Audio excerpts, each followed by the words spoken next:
ሰውየው ከቀልባቸው ያሉ አይመስሉም። ትራምፕ ወዳጅ የሚሏቸውን እየከዱ ያልተጠበቀ ውሳኔን እየወሰኑ ብቻቸውን ይቀሩ መስለዋል። ኔቶ በይፋ ስንጥቃቱ ሰፍቶ መለያየት ጀምሯል። ትራምፕም ጦራቸውን ከአውሮፓ ምድር ጠራርገው ለማስወጣት ዝግጅት ስለመጀመራቸው ተሰምተዋል። አውሮፓን ለፑቲን በትሮች አሳልፎ ለመስጠት ትራምፕ 11ኛው ሰዓት ላይ ደርሰዋል። የአሜሪካ ጦር ከአውሮፓ መውጣቱን ተከትሎ ፑቲን ለጦርነት እያሟሟቁ መሆናቸው በሰበር ተሰምተዋል። እንደ አውሮፓውያን አቆጣጠር በ1949 ከተመሰረተ ጀምሮ ለ77 ዓመታት የዘለቀውና በሰሜን አትላንቲክ ውቅያኖስ ግራና ቀኝ ያሉ ሀገራትን በአንድ ጥላ ስር አሰባስቦ የቆየው የትራንስ አትላንቲክ ጥምረት ኔቶ በአሁኑ ወቅት ታሪኩ ባላየው እጅግ አስከፊና አደገኛ ቀውስ ውስጥ ወድቋል። ፕሬዚዳንት ዶናልድ ትራምፕ ከኔቶ ዋና ጸሐፊ ማርክ ሩቴ ጋር በዋይት ሃውስ ካደረጉት ከፍተኛ ውጥረት የነገሰበት ስብሰባ በኋላ አሜሪካ በኔቶ ውስጥ ያላትን አባልነት መቀጠልና አለመቀጠሏን ጥያቄ ምልክት ውስጥ የሚከት አነጋጋሪ አቋም አንጸባርቀዋል። ፕሬዚዳንቱ በዝግ በተደረገው ስብሰባ መጠናቀቅ ማግስት ያሰፈሩት መልእክት ምንም አይነት ብዥታ የማይታየውና ግልጽ ነበር። ትራምፕ ኔቶ በፈለግናቸው ጊዜ አጠገባችን አልነበሩም፣ ወደፊትም በመፈልጋቸው አይገኙም፣ ይችን ትልቅ የበረዶ ክምር የሆነችውን ግሪንላንድን አስታውሱ በማለት ለግሪንላንድ ያላቸውን የቆየ ፍላጎት ከኔቶ ውዝግብ ጋር በማያያዝ ቁጣቸውን ገልጸዋል። የመግለጫ ከመውጣቱ ከ24 ሰዓት ባነሰ ጊዜ ውስጥ የአሜሪካና እስራኤል በኢራን የኒውክሌር ተቋማት ላይ ሲያካሂዱት የቆዩትና ለ39 ቀናት የዘለቀው ወታደራዊ እርምጃ ለ2 ሳምንታት በሚቆይ የተኩስ አቁም ስምምነት እንዲቆም ተደርጓል። የወታደራዊ ዘመቻ የኢራን የኒውክሌር አቅም ለማዳከምና በኢራን ኃይሎች ተዘግቶ የነበረውን የሆርሙዝ የባህሮች መጠን በኃይል ለማስከፈት እየታለመ ነበር። በየቀኑ ከዓለም አቀፍ የነዳጅና የተፈጥሮ ጋዝ አቅርቦት ውስጥ 1/5 የሚሆነው የሚያልፍበት የወሳኝ የንግድ መስመር በኢራን ኃይሎች ተዘግቶ መቆየቱ የነዳጅ ዋጋ በዓለም አቀፍ ደረጃ እንዲንር እና የኢኮኖሚ ቀውስ እንዲከሰት ምክንያት ሆኖ ነበር። ሆኖም እንደ ዋይት ሃውስ መግለጫ ከሆነ አሜሪካ ያንን ቀውስ ለመፍታት በምታደርገው ጥረት የኔቶ አጋሮች ዳር ቆመው ይታዘቡ ነበር። የአየር ክልልን ከመፍቀድ፣ የወታደራዊ ቤዝ አገልግሎት ከመስጠት፣ የባህር ኃይል ድጋፍ ከማድረግና ከሎጂስቲክስ አቅርቦት አንጻር አጋሮቹ ወሳኝ ድጋፍ ለመስጠት ፈቃደኛ አልሆኑም። በትራምፕ እይታ ይህ ድርጊት በአሜሪካ ግብር ከፋዮች ገንዘብ የሚደጎመው ጥምረት በተግባር ግን የወረቀት ነብር መሆኑን እያረጋገጠ ክህደት ነው። የዋይት ሃውስ የፕሬስ ቃል አቀባይ ካሮላይን ሌቪት ከማርክ ሩቴ ጋር ስብሰባ ከመደረጉ በፊት በሰጡት መግለጫ ላይ ምንም አይነት መሳቀቅ ሳይታይ የፕሬዝዳንቱን ንግግር በመጥቀስ ኔቶ ተፈትኖ ነበር፣ ሆኖም ፈተናውን ሊወጣ አልቻለም፣ አባል ሀገራቱ የአሜሪካን ሕዝብ ጀርባቸውን ሰጥተውታል በማለት ወቅሳለች። ሌቪት አሜሪካ የአውሮፓን መከላከያ ለመደገፍ ከፍተኛ የገንዘብ ሸክም ስትሸከም፣ የአውሮፓ ዋና ከተሞች ግን የዓለምን የኤነርጂ ቀውስ ለማቃለልና የባህሮች መጠን ለማስከፈት የቀረበላቸውን መሰረታዊ ጥያቄ እንኳ ሳይቀበሉ መቅረታቸውን ገልጻለች። ከ2 ሰዓታት በላይ የፈጀውና በውስጣዊ ሪፖርቶች በጣም ግልጽና ፊት ለፊት የተባለው የማርክ ሩቴና የትራምፕ ስብሰባ በከፍተኛ ውጥረት የታጀበ ነበር። ሩቴ ስብሰባውን ተከትሎ ለሲኤንኤን በሰጡት ቃል ስብሰባው ግልጽና ቀጥተኛ እንደነበረና የፕሬዝዳንት ትራምፕን ግልጽ የሆነ ቅሬታ መረዳታቸውን ገልጸዋል። ሆኖም ግን ሁኔታው በተወሰነ መልኩ ከሚባለው የተለየ መሆኑን አስረድተዋል። እንደ ሩቴ ገለጻ አብዛኞቹ የአውሮፓ ሀገራት የአየር ክልላቸውን ከመፍቀድ ባለፈ የሎጂስቲክስና የወታደራዊ ጣቢያ አገልግሎት በመስጠት አሜሪካ በኢራን ላይ ለወሰደችው እርምጃ ስኬት ከፍተኛ አስተዋጽኦ አድርገዋል። የእርምጃም የኢራን የኒውክሌር ስጋት በማዳከም ዓለምን በፍጹም የተሻለችና ደህና እንድትሆን አድርጓል ብለዋል። ፕሬዚዳንት ትራምፕ ከስብሰባው በኋላ በሰጡት መግለጫ በኢራን ግጭት ወቅት ኔቶ አሜሪካን ጥሏታል ከሚለው ቅሬታቸው ጋር የቆየውን የግሪንላንድ ጥያቄ ማያያዛቸው በጥምረቱ ውስጥ ታይቶ የማይታወቅ ስንጥቅ ሊፈጠር ይችላል የሚል ስጋት አንግሷል። በዎል ስትሪት ጆርናል ዘገባ መሰረት ከፍተኛ የአስተዳደሩ ባለስልጣናት ያልተባበሩ አጋሮችን ለመቅጣት አሜሪካ በእነዚህ ሀገራት ያሏትን ወታደራዊ ቤዞች ልትዘጋ ወይም ወታደሮቿን ልታስወጣ እንደምትችል አረጋግጠዋል። በዚህ እቅድ መሰረት እንደ ስፔንና ጀርመን ያሉ ሀገራት የቅጣት እርምጃው ሰለባ ሊሆኑ የሚችሉ ሲሆን በተቃራኒው እንደ ፖላንድ፣ ሮማኒያ፣ ሊቱዋኒያና ግሪክ ያሉ ደጋፊ ሀገራት ተጨማሪ የአሜሪካ ኃይል ሊሰፍርባቸው ይችላል። የእርምጃ በአውሮፓ ምድር ከ40 በላይ ወታደራዊ ጣቢያዎች ተሰማርተው የሚገኙትን 84000 ያህል የአሜሪካ ወታደሮችን ስምሪትና መዋቅር ሙሉ በሙሉ የሚቀይር ይሆናል። የትራምፕ ቅሬታ ዛሬ የተጀመረ አይደለም። ገና በመጀመሪያው የስልጣን ዘመናቸው አባል ሀገራቱ እንደ አውሮፓውያን አቆጣጠር በ2014 በዌልስ ጉባኤ ላይ የተስማሙበትን የሀገር ውስጥ ጥቅል ምርት ወይም ጂዲፒ 2% ለመከላከያ የማውጣት ግዴታቸውን አልተወጡም በማለት ሲወቅሱ ቆይተዋል። በወቅቱ ይህንን ግብ ያሟሉት እንደ ኢስቶኒያ፣ ግሪክ፣ ፖላንድና ብሪታንያ ያሉ ጥቂት ሀገራት ብቻ ነበሩ። በአንጻሩ አሜሪካ ከጠቅላላ ምርቷ ከ3.5% በላይ ለመከላከያ በማውጣት የኔቶንና የሌሎች ዓለም አቀፍ ወታደራዊ ዘመቻዎችን ወጪ ትሸፍን ነበር። እንደ አውሮፓውያን አቆጣጠር በ2022 ሩሲያ በዩክሬን ላይ የፈጸመችውን ወረራ ተከትሎ አውሮፓውያን የመከላከያ በጀታቸውን በከፍተኛ ሁኔታ ማሳደግ ጀምረዋል። እንደ አውሮፓውያን አቆጣጠር በ2025 ሁሉም 32 አባል ሀገራት የ2 በመቶ መለኪያ ለመጀመሪያ ጊዜ ያሟላሉ ተብሎ ይጠበቃል። በተለይም ፖላንድ ከ4 በመቶ በላይ በማውጣት ትመራለች። ሆኖም ትራምፕና ቡድናቸው እንደሚከራከሩት ቁጥሩ ብቻውን በቂ አይደለም። በኢራን ዘመቻ ወቅት እንደታየው አጋሮቹ አሜሪካ በምትፈልገው ጊዜ በተግባር ተባባሪ ሆነው አልተገኙም። በኢራን ዘመቻ ወቅት የተከሰቱት ግጭቶች በጥምረት ውስጥ ያለውን መቃቃር ይበልጥ አጋልጠዋል። ለምሳሌ ስፔን የአሜሪካ የጦር አውሮፕላኖች የአየር ክልሏን እንዳይጠቀሙ እከልክላለች። ጣሊያን በሲሲሊ የሚገኘውን የሲጉናላ የአየር ኃይል ጣቢያ አገልግሎት ላይ ገደብ ጥላለች። ፈረንሳይ በበኩሏ በደቡባዊ የአገሪቱ ክፍል የሚገኙ ወታደራዊ ተቋማትን አጠቃቀም ከኢራን ዘመቻ ጋር በቀጥታ ለተያዙ ተግባራት እንዳይውሉ ቅድመ ሁኔታዎችን አስቀምጣለች። ጀርመንም ብትሆን ከፍተኛ ባለስልጣናቷ በአሜሪካ ድርጊት ላይ በሰነዘሩት ትችት ምክንያት የዋይት ሃውስን ቁጣ ቀስቅሰዋል። እነዚህ አጋሮቹን ቢተኝነትና የሆርሙዝ የባህር ሰርጥን ለማስከፈት የተደረገው ጥረት ላይ ለመሳተፍ ያሳዩት ዳተኝነት አሜሪካና እስራኤል ሸክሙን ብቻቸውን እንዲሸከሙ አድርጓቸዋል። በቀን ከ20 እስከ 22 ሚሊዮን በርሜል ነዳጅ የሚተላለፍበት ይህ መስመር በመዘጋቱ የነዳጅ ዋጋ በአንድ በርሜል ከ$100 በላይ እንዲያሻቀበና የኢንሹራንስ ዋጋ እንዲጨምር አድርጓል። በአሁኑ ወቅት የተደረሰው ተኩስ አቁም መርከቦች እንዲያልፉ በኢራን ፈቃድ ላይ የተመሰረተ በመሆኑ አንዳንድ ባለሙያዎች ሁኔታውን ኢራን ወታደራዊ ጉዳት ቢደርስባትም በስትራቴጂካዊ ደረጃ ግን ድል ተቀዳጅታለች ሲሉ ይገልጹታል። ፕሬዚዳንት ትራምፕ በድጋሚ ያነሱት የግሪንላንድ ጉዳይ በኔቶ ውስጥ ያለውን ውጥረት ይበልጥ አወሳስቦታል። በዴንማርክ የምትተዳደረው ግሪንላንድ ለአሜሪካ ያላት ስትራቴጂካዊ ጠቀሜታ በቃላት የሚገለጽ አይደለም። በአርክቲክና በሰሜናዊ አትላንቲክ መገናኛ ላይ የምትገኘው ግሪንላንድ የአሜሪካ የሰሜናዊ ጫፍ ወታደራዊ ጣቢያ የሆነውን ፒትፉክ ስፔስ ቤዝን ታስተናግዳለች። የጣቢያ በሩሲያም ሆነ በሌሎች ሀገራት የሚተኮሱ አህጉር አቋራጭ ሚሳኤሎችን አስቀድሞ ለመለየትና ለመቆጣጠር ወሳኝ ነው። በትራምፕ እይታ አሜሪካ በዚህ አካባቢ ያላት ቁጥጥር ካልጠነከረ እንደ ሩሲያና ቻይና ያሉ ባላንጣዎች ይህንን ክፍተት ሊጠቀሙበት ይችላሉ። ዴንማርክና የግሪንላንድ መሪዎች ግዛቱን የመሸጥ ጥያቄን በተደጋጋሚ ውድቅ ቢያደርጉም ትራምፕ ይህንን ጉዳይ ከኔቶ ታማኝነት ጋር ማያያዛቸው አጋሮቹን አስቆጥቷል። በአሁኑ ወቅት የፔንታጎን ባለስልጣናት የአሜሪካን ጦር ከጀርመንና መሰል ሀገራት በማስወጣት ወደ ፖላንድና ሮማኒያ ለማዛወር እያጤኑ መሆኑ ተዘግቧል።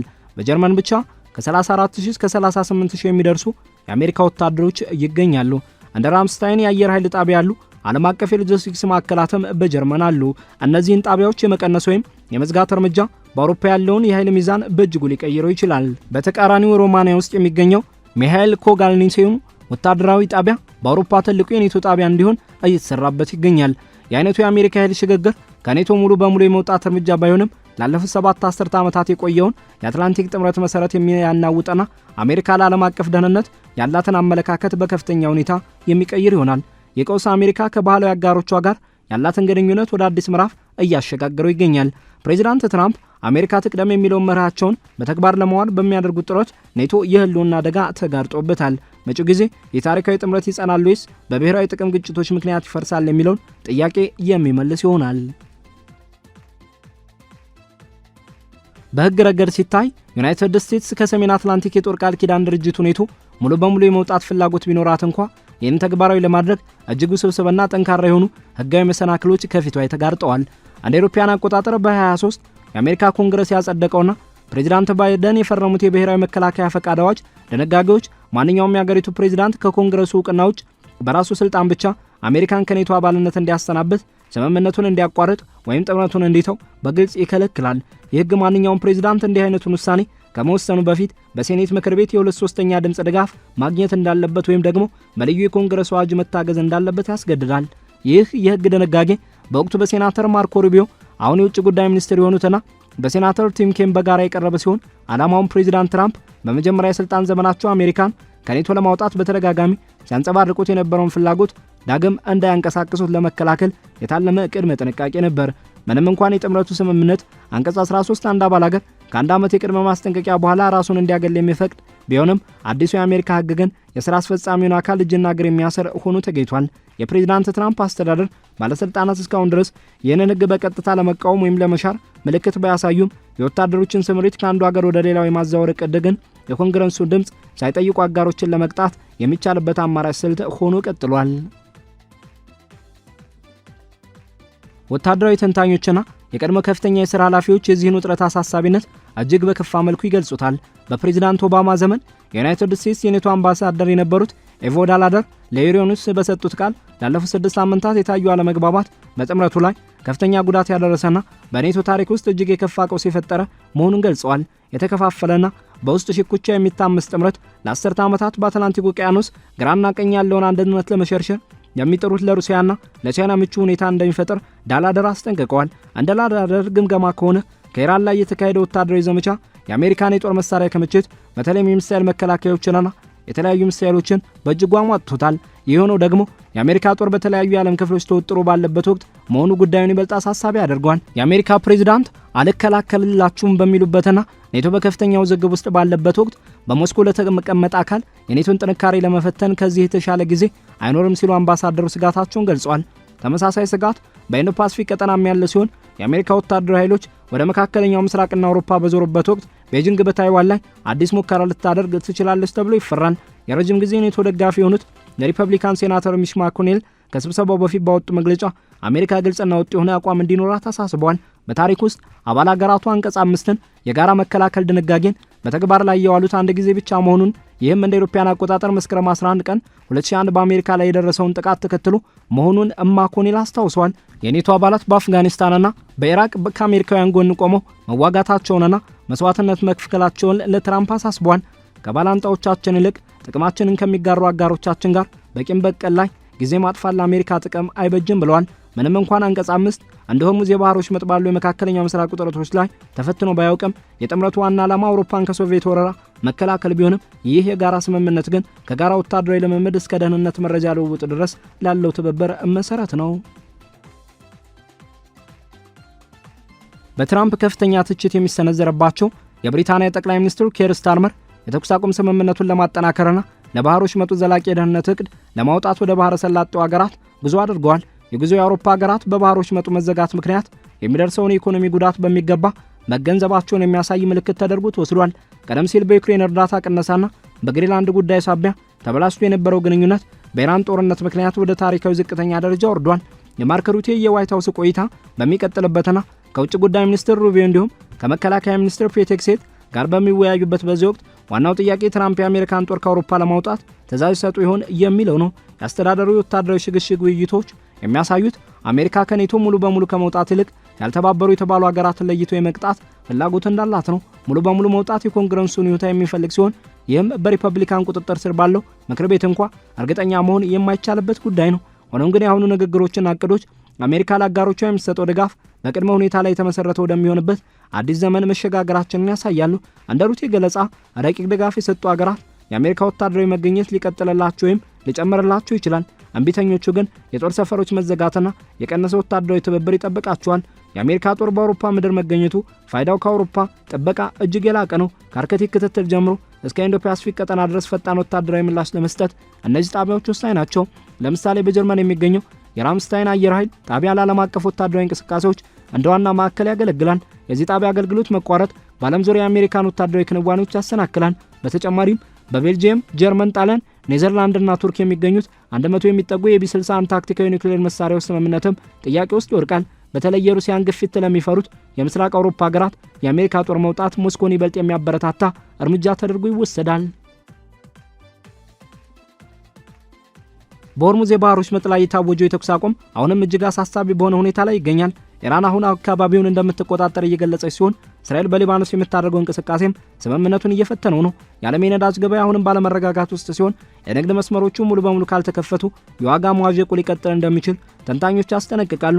ፕሬዚዳንት ትራምፕ ከስብሰባው በኋላ በሰጡት መግለጫ ስለ ኒውክሌር መርሃ ግብር መቋረጥና ስለ መርከቦች ሰላማዊ ጉዞ እውነተኛ ስምምነት እስካልተደረሰ ድረስ የአሜሪካ ጦር በኢራን ዙሪያ ባለበት እንደሚቆይ በድጋሚ ገልጸዋል። ይህም ያሳየው በጥምረቱ ውስጥ አለመግባባት ቢኖርም አሜሪካ ወታደራዊ በላይነቷን ለማስቀጠል ያላትን ቁርጠኝነት ነው። የማርክ ሩቴ ዲፕሎማሲያዊ ጥረት ቀውሱን ሊያራግበው ይችላል ተብሎ ተስፋ ይደረጋል። ሩቴ ከትራምፕ ጋር ያላቸው ግላዊ ግንኙነትና በኢራን ዘመቻ ወቅት በአውሮፓውያን ስላደረጉት አስተዋጽኦ ያቀረቡት መረጃ የውጥረቱን ግለት ሊቀንሰው ይችላል።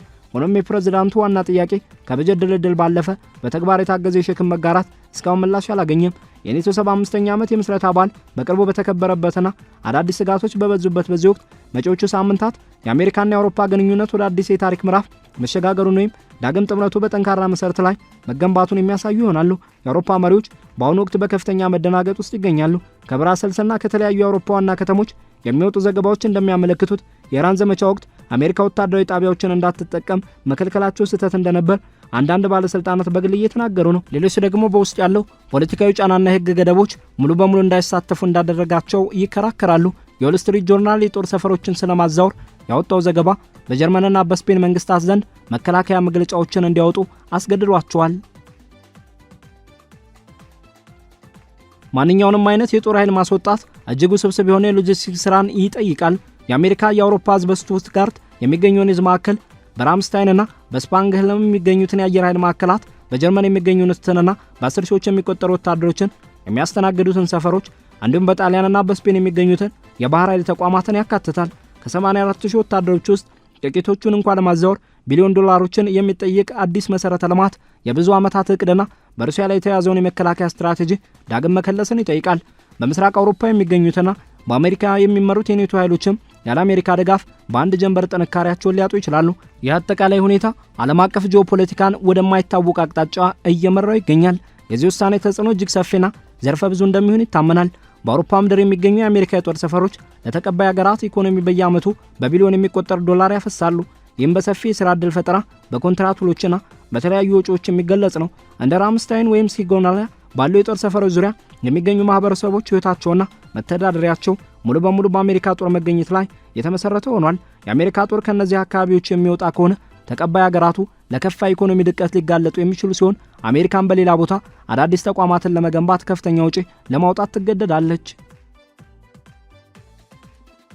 በዓለም አቀፍ ደረጃ ደግሞ የአሜሪካ ባላንጣዎች ሁኔታውን በጥንቃቄና በንቃት እየተከታተሉ ይገኛሉ።